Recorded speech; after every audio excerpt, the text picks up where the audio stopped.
আজ আমি এসেছি নোয়াখালীর স্বর্ণদ্বীপে। বঙ্গোপসাগর এবং মেঘনার মাঝামাঝি জায়গায় মিলনস্থলে যে স্বর্ণদ্বীপ রয়েছে সেই স্বর্ণদ্বীপ বাংলাদেশের একটি বড় দ্বীপ। এটির দৈর্ঘ্য ২৮ কিলোমিটার, প্রস্থ ১৪ কিলোমিটার।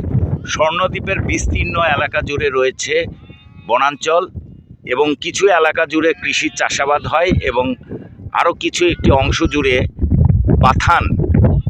আপনারা দেখতে পাচ্ছেন এখানে ভেড়ার লালন পালন করা হয়। এখানে খোলা মাঠের মধ্যে ভেড়া ছেড়ে দেওয়া রয়েছে। এখানে মহিষেরও বাথান রয়েছে, ভেড়ারও বাথান রয়েছে। আমি এসেছি স্বর্ণদ্বীপের এই ভেড়ার বাথানে। এখানে শত শত ভেড়া ছেড়ে দেওয়া রয়েছে। ভেড়াগুলি এই বাথানে এখানেই থাকে এবং এখানেই তারা ঘাস খায় এবং লালন পালন হয়। মজার বিষয় হচ্ছে যে বৃষ্টি এলে তখন এই বাথানের একটি থাকার জায়গা রয়েছে, যেটি এই দূরে যে উঁচু যে জায়গাটি দেখছেন সেটি হলো বাথানের যিনি চালায় তিনি এখানে রাত্রি যাপন করেন। বৃষ্টি হলে এই ভেড়াগুলি এখানে থাকে, আর বৃষ্টি না হলে ভেড়া এখানেই কিন্তু রাত যাপন করে, এখানেই খাওয়া দাওয়া করে, সব কিছুই ভেড়ার এখানে হয়। তো আমি এই বাথানের যিনি দেখাশোনা করেন মালিক, এই বাথানের মালিক, ওনার সঙ্গে একটু কথা বলবো। আপনার একটু নাম পরিচয় দিয়ে বলবেন যে আপনি এখানে কত বছর ধরে বাথান পরিচালনা করছেন? আমার বাড়ি হলো নোয়াখালী সুকুনবাজার। আমার নাম হচ্ছে আফসার হোসেন। আমি এখানে আছি ২৫ বছর এখানে আছি। সব এখানে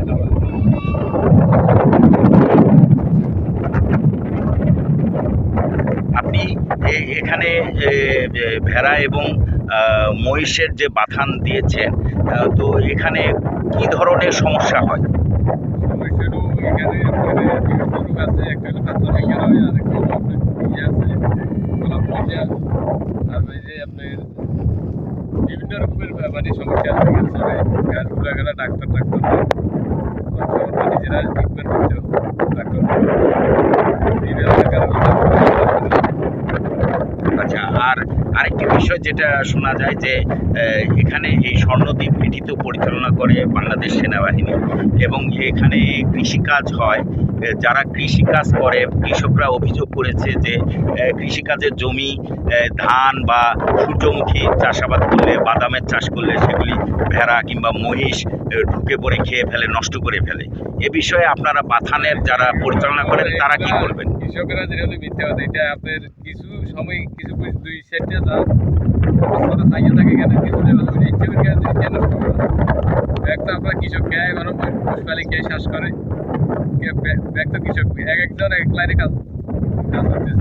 আপনারা বাথান মালিকরা কি চাচ্ছেন এখানে? আপনারা এই যে কিছু সেনাবাহিনীর কাছ থেকে কিছু চাচ্ছেন কিনা? কিছু জায়গা আছে একটু চারি যে আমরা বেড়াগুলো ফেলতে আমাদের দাবি সেইটা। দর্শক, বাথান মালিকের কথা শুনলেন। তাদেরও দাবি রয়েছে যে তারা এখানে স্থায়ীভাবে বাথানের পরিচালনা করতে পারেন, কারণ আমরা জানতে পেরেছি যে স্বর্ণদ্বীপে মোট ৪০টি বাথান রয়েছে। এই ৪০টি বাথানে আনুমানিক ১০ থেকে ১৫,০০০ মহিষ এবং ভেড়া লালন পালন করা হয়। বাথানগুলিতে দিনে দিনে তাদের জায়গা কমে যাচ্ছে। তারাও কিছু সহযোগিতা চাচ্ছে সরকারের কাছ থেকে, যেন বাথানগুলি ভালো মতো পরিচালনা করা হয়, কারণ এটি রাষ্ট্রের খাদ্যের যোগান দেওয়া হয়।